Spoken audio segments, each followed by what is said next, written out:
आज म कुरा गर्न गइरहेको छु बेरोजगारी लाइफको बारेमा। बेरोजगारी लाइफ चाहिँ मजै हुन्छ। हामी सबैले भोगेरै आएको बेरोजगारी लाइफ। बेरोजगारी लाइफमा बिहानको सुरुवात हुन्छ। बिहानको चाहिँ नभनौँ, हल्का ढिलो-ढिलो। दिउँसो उठिन्छ। दिउँसोको सुरुवात हुन्छ मम्मीको गालीबाट। सधैँ हो त्यो त अब होइन, गाली खायो, त्यसपछि गयो क्यारम बोर्ड खेल्न। क्यारम बोर्ड पनि खेल्यो, दिउँसभरि खेल्यो, क्यारम बोर्ड खेलेर बस्यो। त्यही पनि चपगट्टी पिल्यो। त्यसपछि राति फर्कियो घर। त्यसपछि फेरि राति सुरुवात हुन्छ अब रातिको अब बाउको गालीबाट। बाउको गाली खायो। बाउले उताबाट दिन थाल्छन्। यत्रो ठुलो भइसकिस्, खै के गरिस्? डुलेछ, बसेछ, खाछ, अरूले के गरिसके? दिउँसभरि क्यारम बोर्ड खेलेर बस्छस्?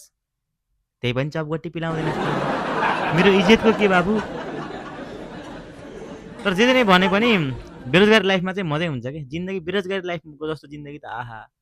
खायो, बस्यो, हिँड्यो, डुल्यो। कति मजा छ त। ओहो, दिनभरि डुलेर आयो घर राति। राति फर्किँदाखेरि च्याट्ट अनि किचनमा छिर्यो। किचनमा छिरेर थाल निकाल्यो।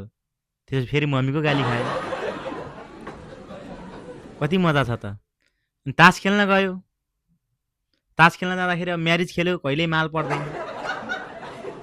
अब त अति भयो। अब म असली म्यारिज हान्छु भन्यो। त्यसमा चाहिँ अनि झन् अब ल्याङ भइहाल्यो नि त। असली म्यारिज हानेपछि अब मम्मी पनि गाली खानु पर्यो, बुढी पनि गाली खानु पर्यो। अनि डबल प्रेसर आयो। थैट भन्यो होइन। यस्तै हुन्छ अब बेरोजगारी लाइफहरू चाहिँ। तर बेरोजगारी जस्तो काम लाग्ने मान्छे चाहिँ कोही हुन्न है। जो बेरोजगारी बसिरहेको छ नि ऊ चाहिँ एकदम काम लागिरहेको हुन्छ गाउँमा। कसैको बिहा भयो, को हुन्छ त? बेरोजगारी जो हुन्छ नि त। अब हामी जस्तो बेरोजगारीहरू जो त्यहाँ अब सुपारी बाँड्न जाने हामीले हो। सुपारी 100वटाको लागि दिएको हुन्छ निम्तो बाँड्नको लागि। निम्तो चाहिँ 90वटालाई अब पुग्छ। 10वटा सुपारी जाँदा बाटोमा खाइयो आफै होइन। कसैको अब खसी काट्न पर्यो, खुट्टा छोप्ने कसले? मान्छे चाहिएन? काम लाग्दैन मान्छे? हामी काम लाग्ने हो नि त बेरोजगारी लाइफमा बसेको मान्छेहरू काम लाग्छ जति पनि। अब बाटोमा हिँड्दा पनि अब गाह्रो हुन्छ कि बेरोजगारी भएपछि चाहिँ। सोधिरहेको हुन्छ जसले पनि, बाबु के गर्दैछौ त अचाल? अस्ति पनि सोध्नु भएको हजुरले यही कुरा। तपाईँलाई चाहिँ अलिक भुल्ने बिमारी लाग्यो के हो? सधैँ यही कुरा सोध्नुहुन्छ।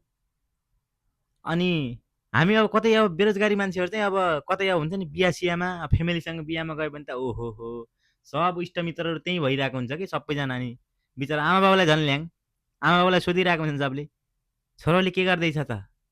अब बिहामा आएको उता एक थाल भात बजाउँदैछ भने त पछि चाहिँ के गर्छ थाहा छैन। ओहो, यति नै अब बेरोजगारी लाइफमा चाहिँ अब के भन्ने अरू त। यति नै हुन्छ, रमाइलो हुन्छ बेरोजगारी लाइफ चाहिँ। रमाइलो है ल।